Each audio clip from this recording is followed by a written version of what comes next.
Hello students, आज हम class 10th science chapter first chemical reactions and equation के NCERT question करेंगे।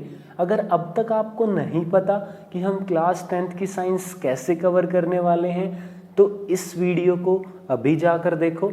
उसके अलावा इस चैप्टर के हम ऑलरेडी कंसेप्ट्स मतलब थ्योरी कर चुके हैं और इन टेक्स्ट क्वेश्चन भी कर चुके हैं। तो चलिए स्टार्ट करते हैं एनसीईआरटी क्वेश्चन जो आपके चैप्टर के एंड में दिए हुए हैं एनसीईआरटी बुक के। तो फर्स्ट क्वेश्चन अगर आप देखेंगे तो क्या है, which of the following statements about the reaction below are incorrect. आपको नीचे एक रिएक्शन दे रखी है, क्या है रिएक्शन, क्वेश्चन नंबर फर्स्ट है आपको रिएक्शन दी हुई है कि 2PbO plus carbon gives 2Pb means lead plus CO2। आपको ये रिएक्शन दी हुई है। देखो अगर आप इसके ऑप्शंस देखोगे तो उसमें रिड्यूस्ड, ऑक्सीडाइज ये सब दे रखा है, ठीक है। तो मतलब यहाँ पे आपसे ऑक्सीडाइज्ड और रिडक्शन के बारे में पूछ रहा है और उनमें से आपसे ऑप्शन पूछ रहा है। तो मैंने आपको एक बात बताई थी थ्योरी करवाते हुए, ठीक है, क्या था वो, मैंने आपसे कहा था कि अगर किसी का ऑक्सीडेशन और रिडक्शन आपको देखना है तो आपको कंप्लीट क्या देखना पड़ेगा, कंप्लीट कंपाउंड लेना पड़ेगा, या फिर एलिमेंट है तो एलिमेंट। फॉर ऑक्सीडेशन और रिडक्शन होता है किसका, या तो एलिमेंट का या फिर आपको पूरा कंपाउंड लेना पड़ता है। आप उसमें से कंपाउंड में से एक सिंगल एलिमेंट नहीं कह सकते कि इसका ऑक्सीडेशन हुआ है, ठीक है, आपको कंप्लीट लेना पड़ेगा, ठीक है। और जो ऑक्सीडाइजिंग एजेंट रिड्यूसिंग एजेंट है वहाँ पे आपको बता सकते हो ये कि एलिमेंट। यहाँ पे देखो अब क्वेश्चन में क्या है, यहाँ पे अगर आप देखोगे कि जो लेड ऑक्साइड है, ठीक है, जो लेड ऑक्साइड है आपका, यहाँ पे लेड ऑक्साइड का क्या हुआ है, उससे ऑक्सीजन हट गई। किससे हटी है, लेड ऑक्साइड से, ना कि सिर्फ लेड से, ठीक है। तो यहाँ पे आपका जो लेड ऑक्साइड है इससे ऑक्सीजन का क्या हुआ है, रिमूवल हुआ है, रिमूव हुई है, मतलब इसका क्या हुआ है, यहाँ पे रिडक्शन हुआ है, ये रिड्यूस्ड हुआ है यहाँ पे।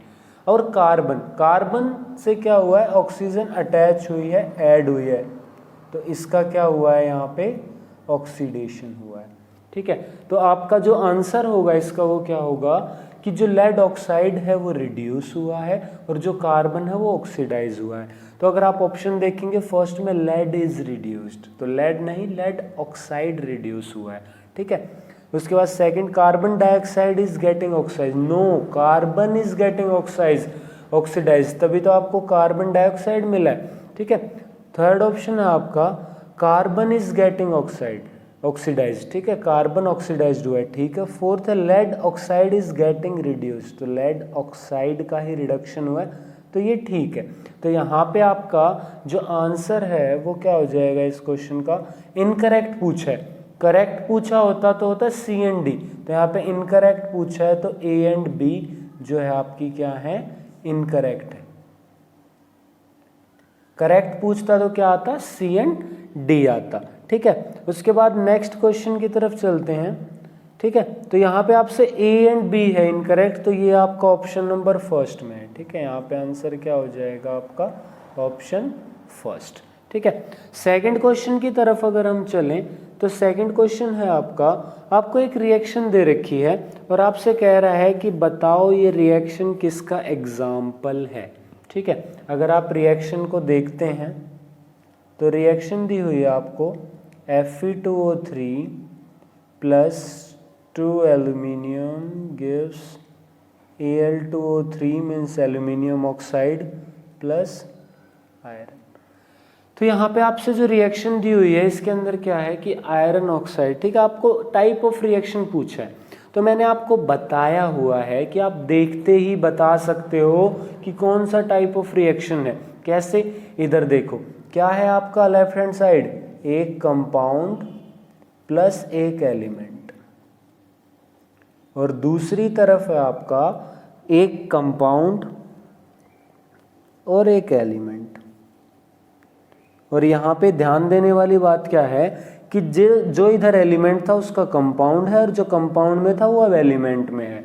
तो जो ये बताया हुआ है मैंने थ्योरी में कि ये सीधा सीधा किसका एग्जाम्पल है, आपका डिस्प्लेसमेंट रिएक्शन, क्योंकि एलिमेंट इस कंपाउंड के एलिमेंट को डिस्प्लेस करके खुद का कंपाउंड बना रहा है। तो ये किसका एग्जाम्पल है, डिस्प्लेसमेंट रिएक्शन का। ठीक है, तो यहाँ पे ऑप्शन देखोगे आप, combination, double displacement, decomposition, displacement. तो यहाँ पे आपका जो आंसर है वो क्या हो जाएगा, ऑप्शन नंबर 4। ठीक है, 4 यहाँ पे आपका आंसर हो जाएगा।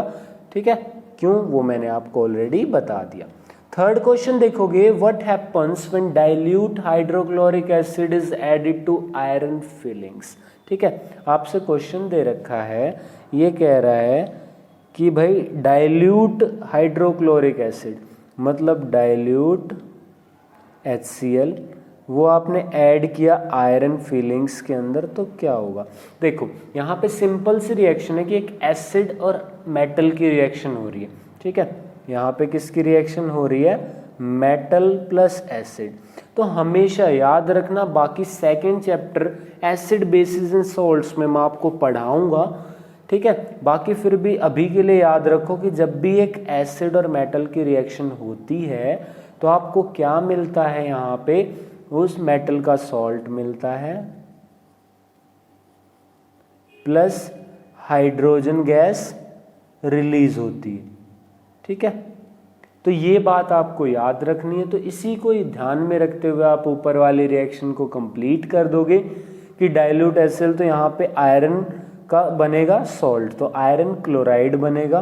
तो यहाँ पे आपका FeCl2 आयरन क्लोराइड बन जाएगा और आपकी हाइड्रोजन गैस जो है वो रिलीज हो जाएगी। ठीक है, इजी था। ठीक है, आप यहाँ पे कोई भी मेटल ले सकते हो, कोई भी एसिड हो सकता है, आपका रिएक्शन सेम जाने वाली है, कोई चेंज नहीं आएगा। ठीक है, तो यहाँ पे क्या हुआ कि जो है आयरन क्लोराइड जो है बन गया और हाइड्रोजन गैस रिलीज हो गई। ठीक है, तो यहाँ पे ऑप्शन देखोगे तो ये आपके hydrogen gas and iron chloride, first option ही आपका ठीक है। ठीक है, बाकी ऑप्शंस भी आप चेकआउट कर सकते हो। यहाँ पे मैं आंसर की बात करूँ तो वो क्या आपका first option. Next fourth question की तरफ चलोगे तो what is a balanced chemical equation, why should a chemical equation be balanced. तो आपसे पूछ रहा है बैलेंस्ड केमिकल इक्वेशन क्या होती है और केमिकल इक्वेशन को बैलेंस क्यों किया जाता है। ठीक है, चलो इस पे बात करते हैं।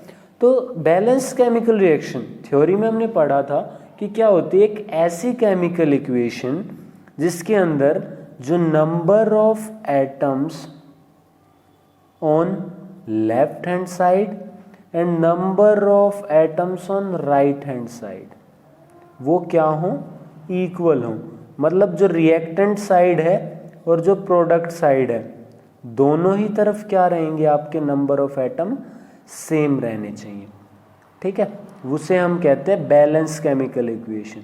दोनों तरफ, मतलब बैलेंस का मतलब ही क्या होता है, बैलेंस का मतलब ही यही होता है कि आपका दोनों तरफ चीजें क्या हो, एक जैसी हो, इक्वल हो, तभी तो बैलेंस बोलोगे आप। ठीक है, तो वो हो गई बैलेंस। अब ये पूछ रहा है क्यों रिएक्शन, एक केमिकल इक्वेशन को बैलेंस्ड क्यों करना पड़ता है। ठीक है, तो अब आपको बताता हूँ मैं इसके पीछे रीजन क्या है। अब आप किसी चीज को समझना चाहते हो, मान लो आपके पास सामने कोई मॉन्यूमेंट है, कोई आर्किटेक्चर है, या कोई भी आपके पास सामने कुछ भी हो, अगर आपको उसको समझना है तो आपको उसकी यूनिट को समझना पड़ेगा। जैसे मैं बायोलॉजी की टर्म्स में बात करूं, जब आप किसी जो है ऑर्गेनिज्म को स्टडी करते हो, एनिमल्स को करते हो, तो आप क्या करते हो, सबसे पहले सेल से स्टार्ट करते हो, क्योंकि cell is the fundamental unit of life. Cell से स्टार्ट करते हो। तो ऐसे ही यहाँ पे जब आप किसी रिएक्शन को, केमिकल रिएक्शन को समझना चाहते हो तो आपको समझना पड़ेगा कि उस रिएक्शन के अंदर जो जो कंपाउंड सब्सटेंस इन्वॉल्व हो रहे हैं उनकी एक यूनिट कैसे रिएक्ट कर रही है, आपको ये समझना पड़ेगा। ठीक है, वहां पे आपको समझना पड़ेगा कि एक कंपाउंड जो दूसरे कंपाउंड से या एलिमेंट से या दो एलिमेंट किस रेशियो में एक दूसरे से रिएक्ट कर रहे हैं। मतलब उसका एक मॉलिक्यूल दूसरे के 2 मॉलिक्यूल के साथ रिएक्ट कर रहा है, या दोनों का 1-1 है, या एक के 3 मॉलिक्यूल है एक का 1 है, या एटम की बात करो एक के 2 एटम है एक का 1 एटम है। तो आपको एक यूनिट लेवल पे समझना पड़ेगा कि कैसे वो एक दूसरे से रिएक्ट कर रहे हैं, ठीक है। इसीलिए हमें क्या करना पड़ता है, केमिकल इक्वेशन को बैलेंस करना पड़ता है। या दूसरी टर्म्स में आप इसको समझो तो आपको जो लॉज हैं, लॉज ऑफ केमिकल इक्वेशन या केमिकल रिएक्शन होते हैं, ठीक है, जैसे लॉ ऑफ केमिकल कंपोजिशन या law of conservation of mass, ये लॉज जो है आपको समझने में आसानी हो इसीलिए, ठीक है। तो यहाँ पे आप दोनों ही टर्म्स में अपना आंसर लिख सकते हैं, ठीक है। तो यहाँ पे अगर मैं बात करूँ सिंपली, अगर मैं लिखना चाहूँ तो यहाँ पे लिख सकते हो कि रिएक्शन टू बी बैलेंस्ड, ठीक है, फॉर अ, यहाँ पे आप लिख लीजिए कि for a reaction to obey laws of chemical reaction like law of conservation of mass, ठीक है। नेक्स्ट पेज पे चलते हैं। उसके अलावा law of conservation of energy, law of chemical composition etcetera, ठीक है। ये आपका यहाँ पे आंसर हो जाएगा। Next question 5th, translate the following statement into chemical reaction and balance them. आपको कुछ स्टेटमेंट दे रखी है, उनसे आपको क्या करना है, रिएक्शन लिखनी है, ठीक है। तो हम कर रहे हैं question number 5 A part. A part में कह रहा है कि hydrogen gas combine with nitrogen to form ammonia, ठीक है। तो आपको पहले सिंपल रिएक्शन लिखनी है कि हाइड्रोजन गैस क्या होता है H2, नाइट्रोजन आपका यहाँ पे हो जाएगा N2, और ये बना रही है अमोनिया मीन्स NH3, ठीक है। तो ये मिलके आपका ये बना रही है, तो आप क्या करोगे, इसे बैलेंस करोगे। बैलेंस करने के लिए आपको बताया कि नंबर ऑफ एटम सेम होने चाहिए, ठीक है। आप मल्टीप्लाई वगैरह करके एलसीएम लेके कर सकते हो। तो यहाँ पे देखो, यहाँ पे एक नाइट्रोजन, यहाँ 2 है, तो आपको यहाँ पे क्या करना पड़ेगा, नीचे कर लिए 2 से मल्टीप्लाई करोगे 2NH3। उसके बाद इधर भी आपको क्या करना पड़ेगा, फिर ये ऑलरेडी N2 है, ये हाइड्रोजन कितने हो गए 6, इधर कितने हैं आपके 2 हैं, तो आपको किससे मल्टीप्लाई करना पड़ेगा 3 से, और ये आपकी हो गई बैलेंस्ड।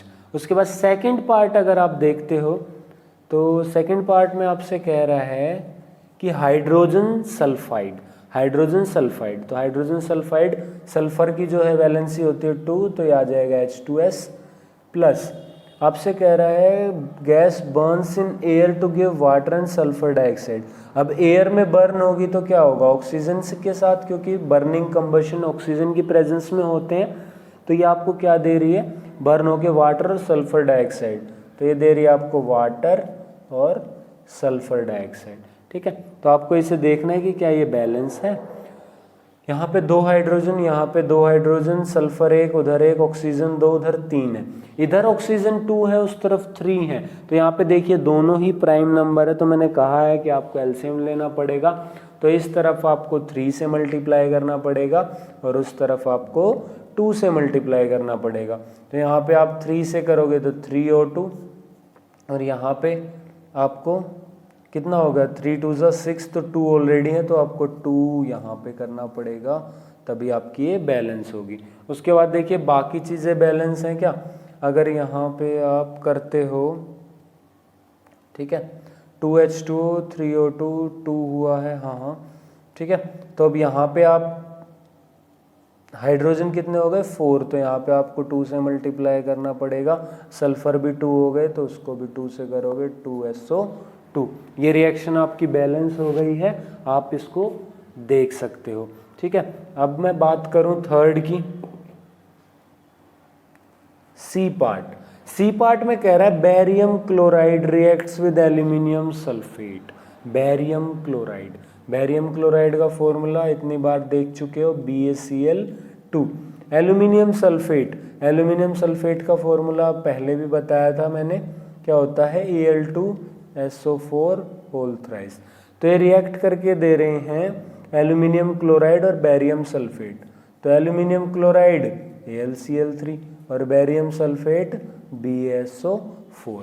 तो अब आपको क्या करना है, इसको बैलेंस करना है। तो यहाँ पे देखिए हिट एंड ट्रायल मेथड, ठीक है, बेस्ट है। तो यहाँ पे देखिए बैरियम 1 है, बैरियम 1 है, एल्यूमिनियम यहाँ 2 है, यहाँ 1 है, तो आप इसको 2 से मल्टीप्लाई करोगे, ठीक है, यही करना पड़ेगा आपको। तो यहाँ पे आप 2 से मल्टीप्लाई करोगे, 2AlCl3। उसके बाद ये 2 से किया तो क्लोरीन 6 हो गया, तो यहाँ पे आपको 3 से करना पड़ेगा, तो ये आएगा 3BaCl2। अब बैरियम 3 हो गया तो उस तरफ भी 3 होना पड़ेगा, 3BaSO4। अब आपका जो है सल्फर 3, यहाँ भी 3 था, तो आप एज इट इज जो है इसको लिख सकते हो, Al2SO4 होल थ्राइस। ये आपकी हो गई रिएक्शन बैलेंस, ठीक है, मैच कर सकते हो। अब बात करते हैं डी पार्ट की। डी पार्ट में क्या कह रहा है आपसे, डी पार्ट में कह रहा है कि potassium metal reacts with water. Potassium metal, potassium का क्या होता है, कि रिएक्ट्स विद वाटर, ठीक है, तो ये H2O के साथ रिएक्ट कर रहा है और आपको दे रहा पोटेशियम हाइड्रोक्साइड जो कि होता है KOH, ठीक है, हाइड्रोक्साइड OH माइनस बताया हुआ है। उसके बाद हाइड्रोजन गैस तो H2, इसको आपको बैलेंस करना है, ठीक है, और अगर बैलेंस्ड है तो बताना है कि हाँ ये ऑलरेडी बैलेंस्ड है। तो यहाँ पे K, ठीक है, OH और H2, तो H बैलेंस नहीं है यहाँ पे। H को बैलेंस करने के लिए आपको क्या करना पड़ेगा, यहाँ पे देखिए 3H है, यहाँ पे 2 है, तो आपको क्या लेना पड़ेगा, LCM, ठीक है, या LCM नहीं लेते तो आप क्या करो, यहाँ पे 2 से मल्टीप्लाई करो, तो ये 2 2 4 हो जाएगा, और यहाँ भी 2 से कर दो, तो यहाँ पे आप 2 से करोगे तो 2KOH, उसके बाद यहाँ 2 से करोगे तो 2H2। अब बाकी को देखो, ऑक्सीजन बैलेंस है 2 2, ठीक है, H2 बैलेंस है ही, यहाँ पे H2 आ जाएगा, पोटेशियम को 2 से मल्टीप्लाई करना पड़ेगा, ये आपका आंसर हो गया, ठीक है। तो 5th क्वेश्चन इतना ही था।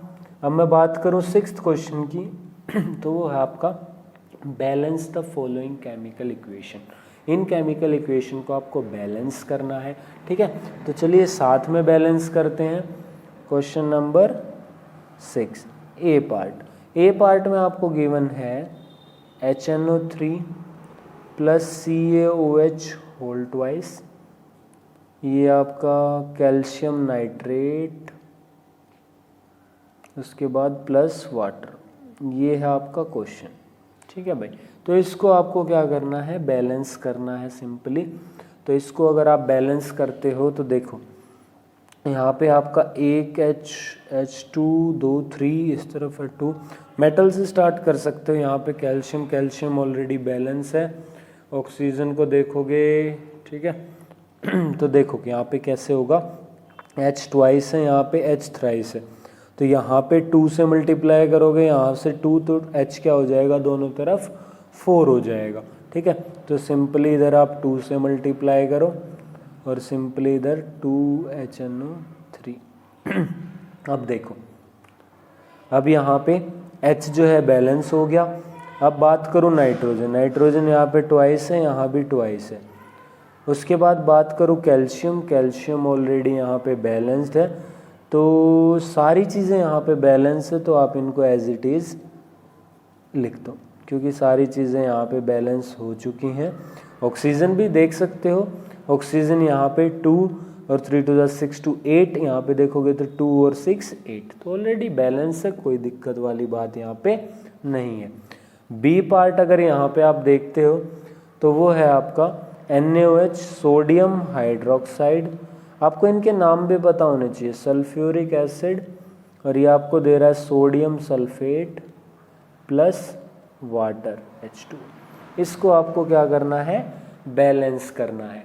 तो यहाँ पे देखो आप क्या है, Na2 है, तो आपको यहाँ 2 से मल्टीप्लाई करना पड़ेगा सोडियम को बैलेंस करने के लिए, ठीक है। तो Na बैलेंस हो गया, H2SO4 ठीक है, H2H यहाँ पे 4 है, H2SO4 उधर 1 है, तो इधर आपको 2 से मल्टीप्लाई करना पड़ेगा, 2H2O। अब बात करता हूँ मैं Na2SO4। अब देखो यहाँ पे हाइड्रोजन 4 है, ठीक है, तो सेम ही आ जाएगा आपका, सारी चीज़ें यहाँ पे बैलेंस आपकी हो गई हैं, ठीक है। तो आपको हिट एंड ट्रायल मेथड से बैलेंस करना है, कोई दिक्कत आए तो आप बता सकते हो कि आपको दिक्कत आ रही है करने में। उसके बाद सी पार्ट की अगर मैं बात करूं तो ये कह रहा है आपसे कि sodium chloride plus silver nitrate, ये दे रहे आपको AgCl, मतलब silver chloride plus sodium nitrate, ठीक है। कौन सी रिएक्शन है? डबल डिस्प्लेसमेंट, साथ साथ पता होनी चाहिए, ठीक है। वैसे अभी तक आपने फर्स्ट ये वाली की है, ये कॉम्बिनेशन रिएक्शन थी, ये आपकी डबल डिस्प्लेसमेंट रिएक्शन कह सकते हो आप, या फिर आप, ठीक है, डीकम्पोजिशन भी कह सकते हो एक तरीके से।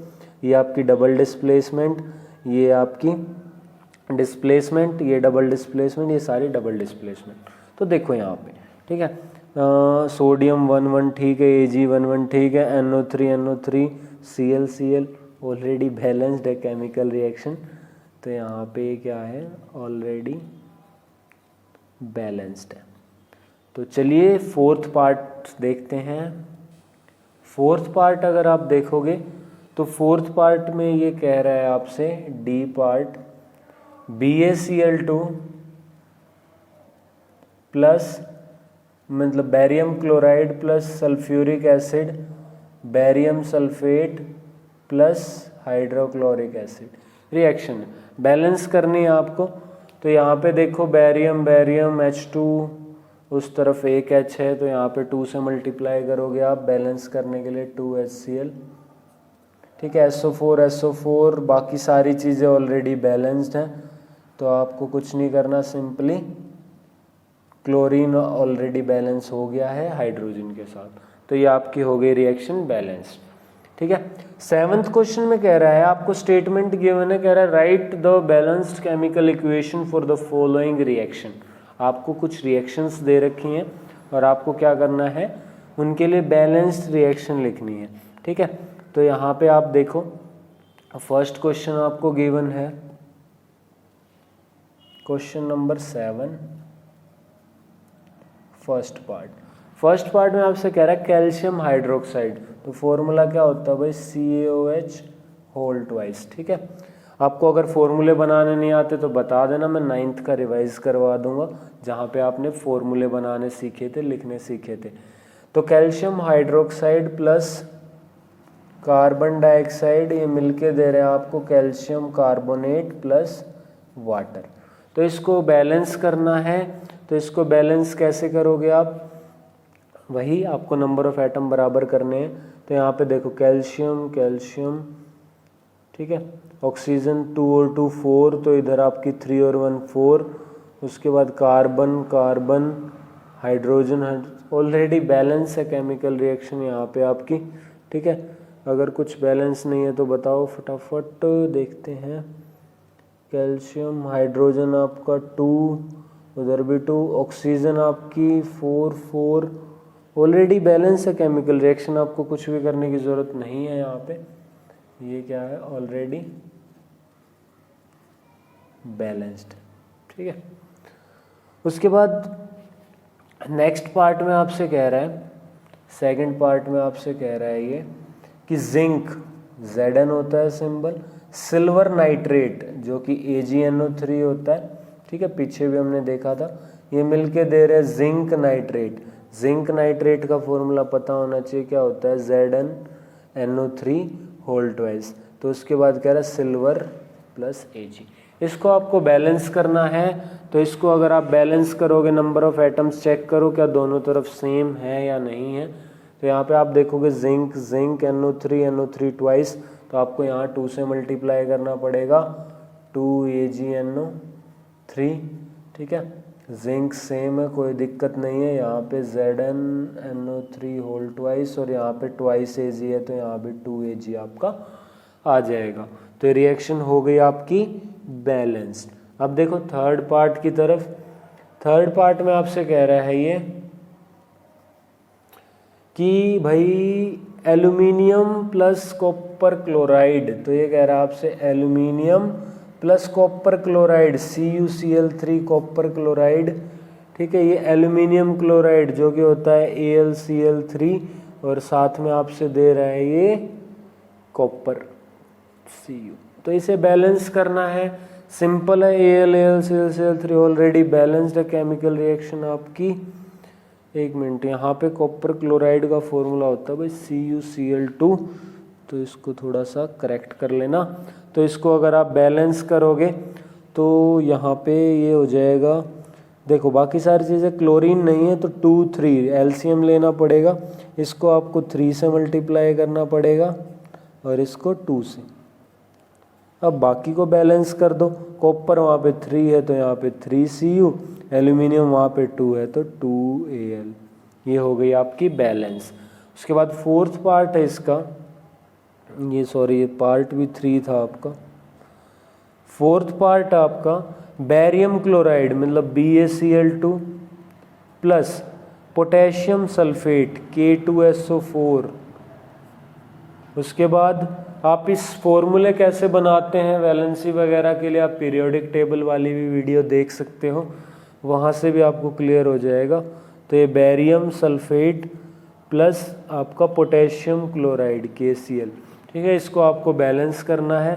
तो यहाँ पे बेरियम सेम है, पोटेशियम बैलेंस नहीं है और क्लोरीन, तो यहाँ पे 2 से मल्टीप्लाई कर दो KCl, ये पूरी रिएक्शन आपकी बैलेंस हो गई। यहाँ पे एज इट इज़ उतार दो, BaCl2 K2SO4 give rise to BaSO4 plus 2 KCl। Next कह रहा है कि write a balance chemical reaction for the following reaction and identify the type of reaction of each case. तो इस बार आपसे टाइप ऑफ रिएक्शन भी पूछ रहा है भाई, ठीक है। तो टाइप ऑफ रिएक्शन भी बताने में कोई दिक्कत नहीं होगी, आपको बताया हुआ है कि कैसे सिंपली देखते ही बताना है। जैसे फर्स्ट केस में कह रहा है कि potassium bromide plus barium iodide gives potassium iodide plus BaBr2 barium bromide. तो देखो सिंपली यहाँ पे आपको देखना है कि गिवन क्या है, ठीक है। गिवन क्या है इन द सेंस कि इस तरफ आपके हैं 2 कंपाउंड और इस तरफ भी हैं आपके 2 कंपाउंड, लेकिन दोनों के जो हैं आपस में एक्सचेंज हो गए अनायन कैटायन। तो सिंपली ये टाइप ऑफ रिएक्शन कौन सी है आपकी, डबल डिस्प्लेसमेंट रिएक्शन। कौन सी रिएक्शन है, डबल डिस्प्लेसमेंट रिएक्शन, ठीक है। क्लियर है भाई। उसके बाद आपसे पूछ रहा है बैलेंस करनी है आपको, तो देखो पोटेशियम बैलेंस है, Br इधर Br2 है और आयोडीन, तो यहाँ पे दोनों बैलेंस नहीं है, तो यहाँ पे आप 2 से मल्टीप्लाई करोगे तो 2KBr, ठीक है। उसके बाद आयोडाइड यहाँ 2 है ऑलरेडी, तो यहाँ पे आप BaI2 सेम, पोटेशियम 2 हो गया तो यहाँ पे 2 से मल्टीप्लाई है, जिसकी वजह से आयोडीन भी बैलेंस हो गया, ये आपकी आ जाएगी सेम। तो ये हो गई आपकी रिएक्शन बैलेंस, ठीक है। बैलेंसिंग अब तक तो क्लियर हो गई आपको, इतनी प्रैक्टिस कर ली। चलते हैं सेकंड पार्ट की तरफ। सेकंड पार्ट आपसे दे रखा है zinc carbonate give rise to ZnO plus CO2। यहाँ पे आपको क्या दिखाई दे रहा है, यहाँ पे आप देखो, आपको दिखेगा कि इस तरफ 1 कंपाउंड है और इधर मोर देन 1 कंपाउंड है। तो यहाँ पे सिंपली देखो 1 से 2 बन रहे हैं तो ब्रेक डाउन हो रहा है, और ब्रेक डाउन हो रहा है तो कौन सी है ये, डीकम्पोजिशन रिएक्शन, ठीक है भाई। सिंपल है, देखते ही बता सकते हो आप, कोई दिक्कत वाली बात नहीं। बैलेंस करनी है अब आपको, देखो यहाँ पे जिंक बैलेंस है, carbon oxygen already balance chemical reaction है, तो कोई दिक्कत वाली बात नहीं है। दोबारा भी यहाँ पे लिख सकते हैं आप ऊपर वाली कोई, क्योंकि ऑलरेडी बैलेंस्ड है, ठीक है भाई। तो चलते हैं इसके थर्ड पार्ट की तरफ। थर्ड में आपसे दे रखा है हाइड्रोजन प्लस क्लोरीन, ठीक है। सिर्फ Cl दे रखा है, यहाँ पे Cl2 देना चाहिए ने, तो यहाँ पे आ जाएगा आपका HCl। ठीक है, hydrogen gas plus chlorine gas मिलके क्या बना रही हैं, हाइड्रोक्लोरिक एसिड। तो यहाँ पे देखो सिंपल सा देखते ही पता चल रहा है कि दो कंपाउंड मिलके एक सिंगल सब्सटेंस या कंपाउंड बना रहे हैं। तो यहाँ पे कौन सी रिएक्शन होगी, वहीं पे आवाज आनी चाहिए कौन सी, कॉम्बिनेशन रिएक्शन। ठीक है भाई, कॉम्बिनेशन रिएक्शन। यहाँ बैलेंसिंग की बात आएगी तो सिंपल है, इस तरफ H2 है Cl2 है, अगर वहाँ पे मैं 2 से मल्टीप्लाई कर दूँ तो दोनों क्या हो जाएंगे, बैलेंस हो जाएंगे। फोर्थ पार्ट की मैं बात करूँ तो ये कह रहा है आपसे मैग्नीशियम प्लस हाइड्रोक्लोरिक एसिड मिलके दे रहे हैं MgCl2 प्लस हाइड्रोजन गैस। तो यहाँ पे देखो इस तरफ आपका एक एलिमेंट और एक कंपाउंड जो कि मिलके एक कंपाउंड और एक एलिमेंट दे रहे हैं, लेकिन यहाँ पे जिसका एलिमेंट था उसका कंपाउंड बन गया और जो कंपाउंड में था वो एलिमेंट फॉर्म में चला गया। तो यहाँ पे क्या हुआ, इस एलिमेंट ने उसको डिस्प्लेस किया। तो कौन सी रिएक्शन है ये आपकी, डिस्प्लेसमेंट रिएक्शन। ठीक है भाई, नाम से ही पता चल रहा है यहाँ पे डिस्प्लेस हो रहा है, डिस्प्लेसमेंट रिएक्शन है। रही बात बैलेंसिंग की, तो Mg Cl2 बैलेंस नहीं है, तो यहाँ पे आपको 2HCl, इसको 2 से मल्टीप्लाई करोगे तो आपकी रिएक्शन क्या हो गई, बैलेंस हो गई। नेक्स्ट क्वेश्चन की बात करें तो पूछ रहा है कि what is meant by exothermic and endothermic reaction, give example. ठीक है भाई, तो ये एज इट इज मैं थ्योरी पार्ट में करवा चुका हूँ। अगेन आपका टाइम वेस्ट करने का कोई यहाँ पे मोटिव नहीं है, ना ही कोई सेंस बनती। ठीक है, तो ये आप एज इट इज बिल्कुल सेम कहाँ पे आपको थ्योरी पार्ट में मिल जाएगा, बिल्कुल सेम। बाकी रिवाइज करवा देता हूँ। एक्सोथर्मिक जिसमें एक्सो हीट निकलती है, ठीक है, या हीट लिखी जाती है आपकी प्रोडक्ट साइड पे। एंडोथर्मिक जिसमें हीट यूज होती है, एंडो इन करना, तो वहाँ पे हीट होती है रिएक्टेंट साइड में यूज की जाती है। नेक्स्ट क्वेश्चन है आपका, नेक्स्ट पेज पे चलते हैं। नेक्स्ट है भाई क्वेश्चन नंबर 10। अच्छा क्वेश्चन है और इम्पोर्टेंट क्वेश्चन है। कह रहा है why is respiration considered to be an exothermic reaction. Exothermic reaction जिसमें हीट निकलती है। तो कह रहा है रेस्पिरेशन क्यों एक एक्सोथर्मिक रिएक्शन है।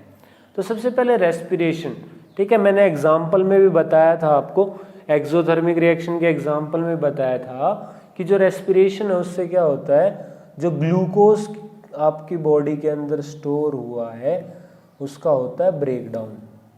ठीक है, और उसका क्या होता है, ब्रेकडाउन होता है ऑक्सीजन की प्रेजेंस में। ठीक है, और जब इसका ब्रेकडाउन होता है तो क्या होता है, ये CO2 plus H2O plus energy में टूट जाता है, मतलब CO2 H2O में टूट जाता है। बैलेंस करोगे तो 6 CO2 H2O में ब्रेक डाउन हो जाता है और साथ में एनर्जी देता है। यहाँ पे एनर्जी हो रही है आपकी रिलीज, एनर्जी ये प्रोड्यूस कर रही है, रिएक्शन रिलीज कर रही है। तो जब एनर्जी रिलीज कर रही है तो ये किसका एग्जाम्पल है, एक्सोथर्मिक रिएक्शन का। यहाँ पे एनर्जी आपको मिल रही है।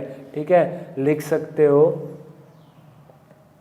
कि the food we eat after digestion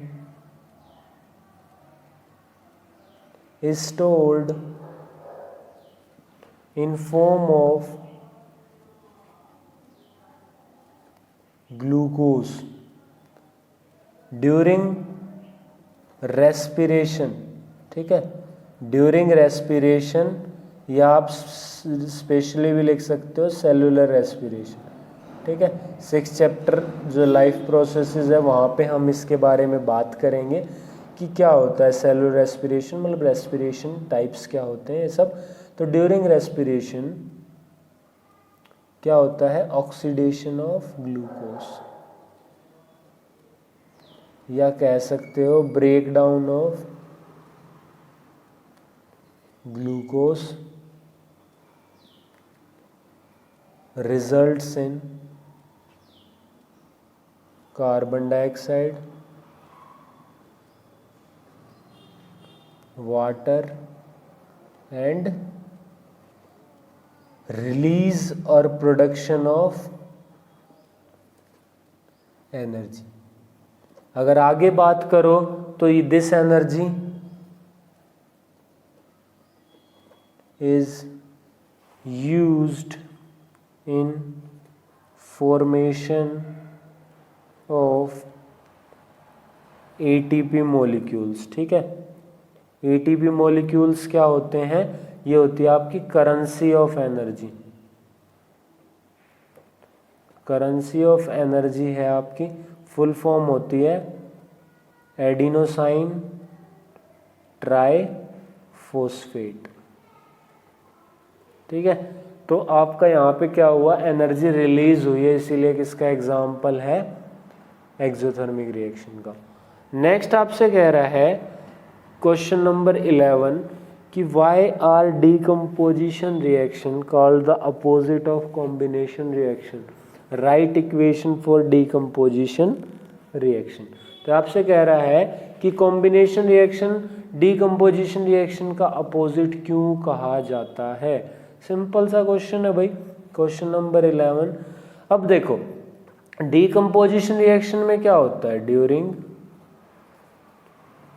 decomposition reaction, यहाँ पे आप डेफिनेशन से ही बता सकते हो कि डीकम्पोजिशन रिएक्शन में क्या होता है आपका कि वन सब्सटेंस रहता है या आपका कंपाउंड रहता है, वो सिंपली क्या हो जाता है, ब्रेक डाउन हो जाता है, उसका टूट जाता है, वो ब्रेक डाउन हो जाता है इनटू सिंपलर सब्सटेंसेस, कंपाउंड्स या एलिमेंट्स के अंदर। ठीक है, और अगर आप देखोगे यहीं पे कॉम्बिनेशन रिएक्शन के अंदर, तो कॉम्बिनेशन रिएक्शन में क्या होता है आपका कि जो सिंपल सब्सटेंस होते हैं या कंपाउंड्स या एलिमेंट्स होते हैं, वो क्या होते हैं, कंबाइन करते हैं, मिलते हैं, और ये क्या बनाते हैं आपका, एक सिंगल सब्सटेंस बनाते हैं या एक सिंगल कंपाउंड बनाते हैं। तो यहाँ पे आप खुद ही देखो कि एक सब्सटेंस टूट के सिंपल और इसमें सिंपल सब्सटेंस जुड़ के एक, तो एक दूसरे का अपोजिट ही तो है। ठीक है भाई, बाकी एग्जाम्पल दे सकते हो आप डीकम्पोजिशन रिएक्शन का। ठीक है, तो नेक्स्ट पेज पे चलते हैं। तो डीकम्पोजिशन रिएक्शन के एग्जाम्पल पूछ रहा है, तो एग्जाम्पल आप लिख सकते हो जैसे zinc carbonate zinc oxide plus CO2 में ब्रेक डाउन हो जाता है। ठीक है, या आपका H2O है, ब्रेक डाउन हो जाता है H2 प्लस O2 के अंदर। ठीक है, बैलेंस कर सकते हैं, यहाँ 2 यहाँ 2। ठीक है, और जैसे NaCl ब्रेक डाउन हो जाता है Na2 प्लस Cl2, मतलब 2Na प्लस Cl2 के अंदर। ठीक है, तो इस टाइप से आप इसके एग्जाम्पल लिख सकते हो। नेक्स्ट है क्वेश्चन नंबर 12, ये कह रहा है आपसे right one equation each for decomposition reaction in which energy is supplied in the form of heat, light and electricity। तो आपसे डीकम्पोजिशन रिएक्शन के ऐसे एग्जाम्पल पूछ रहा है आपसे, क्वेश्चन नंबर 12 डीकम्पोजिशन रिएक्शन के ऐसे एग्जाम्पल पूछ रहा है जिसमें पहला हीट कहाँ से आए, अच्छा पहला जो है हीट, दूसरा जो है एनर्जी पहली हीट से आए, दूसरी लाइट से, और तीसरी इलेक्ट्रिसिटी। तो हीट की बात करोगे तो हीट के अंदर आप कोई एग्जाम्पल ले सकते हो जिसके अंदर हीट करने से क्या होता है, डीकम्पोजिशन होता है। ठीक है, जैसे यहाँ पे आप ले सकते हो एग्जाम्पल पोटेशियम क्लोराइड, ठीक है, और ऑक्सीजन। ठीक है, मतलब यहाँ पे आपका पोटेशियम जो क्लोरेट होता है, आपको एक नए कंपाउंड के बारे में बता देता हूँ, ये होता है आपका पोटेशियम क्लोरेट, याद रख लेना। क्या होता है ये आपका KClO3। जब आप इसको हीट करते हो, KClO3 को जब हीट किया जाता है तो ये बन जाता है पोटेशियम क्लोराइड, KCl प्लस आपका ऑक्सीजन में टूट जाता है। बैलेंस करोगे तो यहाँ 3 है, यहाँ 2, तो आपको इसको 3 से करना पड़ेगा, इसको 2 से, और यहाँ पे भी आपको 2 से करना पड़ेगा, ये बैलेंस हो जाएगी। ठीक है भाई, ये था एग्जाम्पल जब आपको हीट से एनर्जी मिल रही है। सेकंड हम बात करते हैं लाइट की, कि लाइट से जब एनर्जी मिलती है तो लाइट से एनर्जी का आप एग्जांपल ले सकते हो फोटोसिंथेसिस के अंदर, ठीक है। फोटोसिंथेसिस के अंदर क्या होता है, फॉर्मेशन होता है, ठीक है। तो उसका अपोजिट आपका होता है, तो हमें तो हाँ यहाँ पे एग्जांपल लिखना है कि लाइट से डीकम्पोजिशन हो, ठीक है। ये इसीलिए बताया मैंने, कई बार बच्चे जल्दबाजी में लिख देते हैं, ठीक है। तो हमें फोटो डीकम्पोजिशन के बारे में बताना है जिसके अंदर लाइट से क्या हो, डीकम्पोजिशन हो, ठीक है। तो यहाँ पे आप इसका एग्जाम्पल लिख सकते हो, सेकंड आपका लाइट से। तो जो आपका एक और कंपाउंड के बारे में बताता हूँ, ये होता है हाइड्रोजन परऑक्साइड, जो कि होता है आपका H2O2। जब H2O2 को लाइट में रखा जाता है, सनलाइट में, तो ये आपको हाइड्रोजन और ऑक्सीजन गैस में टूट जाता है, ठीक है। तो क्लियर हो गया होगा ये। उसके बाद बात करते हैं कि तीसरी फॉर्म आपसे कह रहा है, ये थर्ड कह रहा है कि जो एनर्जी है वो आनी चाहिए इलेक्ट्रिसिटी से। तो इलेक्ट्रिसिटी, ठीक है, ये आप आगे पढ़ोगे, इलेक्ट्रोलाइटिक डिकम्पोजिशन भी पढ़ोगे, इलेक्ट्रोलाइटिक रिडक्शन, ठीक है, इलेक्ट्रोलाइसिस भी पढ़ोगे, ठीक है। तो इसके अंदर हम इलेक्ट्रोलाइसिस का एग्जांपल लेते हैं। तो मान लो आपके पास NaCl था, सोडियम क्लोराइड, इससे आपने इलेक्ट्रिसिटी पास करवाई, तो ये क्या होगा, ये टूट जाएगा 2Na+Cl2। ऑलरेडी मैं बैलेंस जो है लिख रहा हूँ, ठीक है। तो यहाँ पे ये आपका टूट जाएगा। उसके बाद अगर नेक्स्ट क्वेश्चन की बात करोगे आप, ठीक है, तो ये था क्वेश्चन नंबर 12। क्वेश्चन नंबर 13 है, डिफरेंस बताना डिस्प्लेसमेंट और डबल डिस्प्लेसमेंट रिएक्शन, ठीक है, और एक एग्जाम्पल देना है। तो भाई आपसे पूछ रहा है डिस्प्लेसमेंट डबल डिस्प्लेसमेंट रिएक्शन, तो ये भी आपको थ्योरी में करवाया हुआ है, ठीक है, कवर्ड इन थ्योरी लेक्चर। आपको एज इट इज़ उनकी डेफिनेशन लिख देनी है, कुछ नहीं करना। कि डिस्प्लेसमेंट में क्या होता है कि एक एलिमेंट जो कम रिएक्टिव एलिमेंट को उसके कंपाउंड में से डिस्प्लेस कर देता है, हटा देता है। और डबल डिस्प्लेसमेंट में क्या होता है, दो कंपाउंड अपने अनायन कैटायन को आपस में चेंज करते हैं, रिप्लेस करते हैं, ठीक है। तो एग्जाम्पल भी दे सकते हो, ठीक है। उसके बाद अगर बात करोगे तुम क्वेश्चन नंबर 14, क्वेश्चन नंबर 14 जो है, यहाँ पे एक बार मैं दोबारा से क्वेश्चन खोल लेता हूँ आपके। क्वेश्चन नंबर 14, क्वेश्चन नंबर 14 कह रहा है कि हाँ, in the refining of silver the recovery of silver from silver nitrate solution involved in displacement bye copper metal, write down the reaction involve. आपसे कह रहा है कि रिफाइनिंग की है सिल्वर की, तो जैसे जैसे बोलता जा रहा है आप लिख सकते हो। ये कह रहा है रिफाइनिंग की है सिल्वर की, किससे, सिल्वर नाइट्रेट से।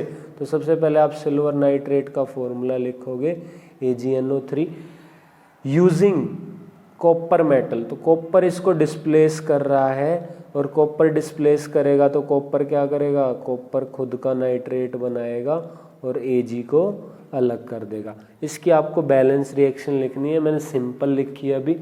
तो बैलेंस करोगे आप तो क्या होगा, Ag ठीक है, NO3 तो 2 से मल्टीप्लाई करोगे, 2AgNO3 Cu, यहाँ पे कॉपर नाइट्रेट प्लस 2Ag, ये आपकी आ जाएगी बैलेंस रिएक्शन जो इसमें इन्वॉल्व हुई है। नेक्स्ट 15th क्वेश्चन पूछ रहा है, what do you mean by precipitation reaction. तो ये मैंने थ्योरी पार्ट में कवर नहीं करवाई थी। नेक्स्ट पेज पे चलते हैं। तो क्वेश्चन नंबर 15 आपसे पूछ रहा है कि प्रेसिपिटेशन रिएक्शन क्या होती है, तो मैंने इसीलिए कवर नहीं करवाई थी, ठीक है।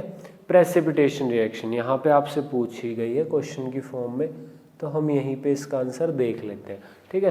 प्रेसिपिटेशन रिएक्शन, तो प्रेसिपिटेशन रिएक्शन के अंदर क्या होता है, यहाँ पे देखो वर्ड आ रहा है अगेन, इसके अंदर प्रेसिपिटेट। अब प्रेसिपिटेट क्या होता है, प्रेसिपिटेट होता है एक insoluble compound that separates from a solution। आपके पास एक सॉल्यूशन है, उसमें से कोई एक कंपाउंड जो है, एक इनसॉल्युबल कंपाउंड, वो सॉल्यूशन से अलग हो गया, या तो नीचे डिपॉजिट हो जाएगा या ऊपर, उसे हम कहते हैं प्रेसिपिटेट। तो प्रेसिपिटेशन रिएक्शन क्या होती है? एक ऐसी रिएक्शन जिसके अंदर प्रेसिपिटेट अलग हो जाए या प्रेसिपिटेट बन जाए, ठीक है। तो यहाँ पे क्या होगा? A reaction in which an insoluble compound या solid भी कह सकते हो, insoluble solid is formed and get separated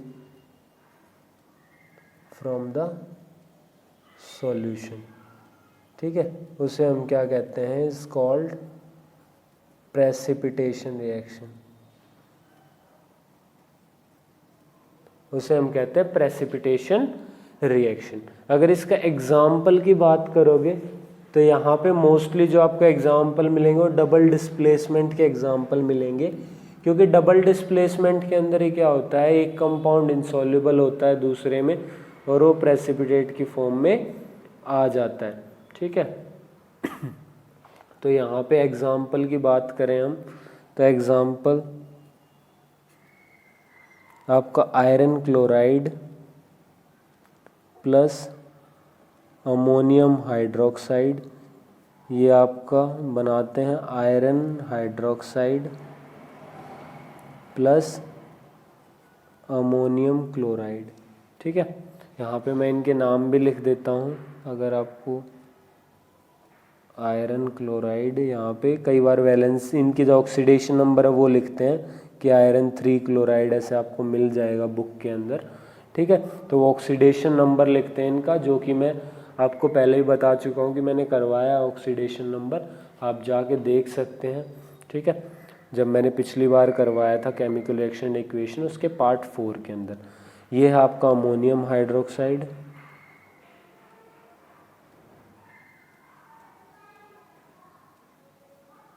ये है आपका आयरन हाइड्रोक्साइड, अगेन यहाँ पे आप ऑक्सीडेशन नंबर से दिखा सकते हो, यहाँ पे 3 ब्रैकेट में। ये है आपका अमोनियम क्लोराइड, ठीक है। रिएक्शन बैलेंस नहीं है तो कर सकते हो, यहाँ पे क्लोरीन 1 ही है तो यहाँ पे 3 है तो 3 आएगा, NH4 तो यहाँ भी 3 आएगा, OH3 आयरन आयरन, रिएक्शन आपकी बैलेंस हो गई, ठीक है। नेक्स्ट है आपका क्वेश्चन नंबर 16। क्वेश्चन नंबर 16 में आपसे क्या कह रहा है? क्वेश्चन नंबर 16 में कह रहा है कि express the following terms as the gain of loss of oxygen, oxidation और रिडक्शन, ठीक है।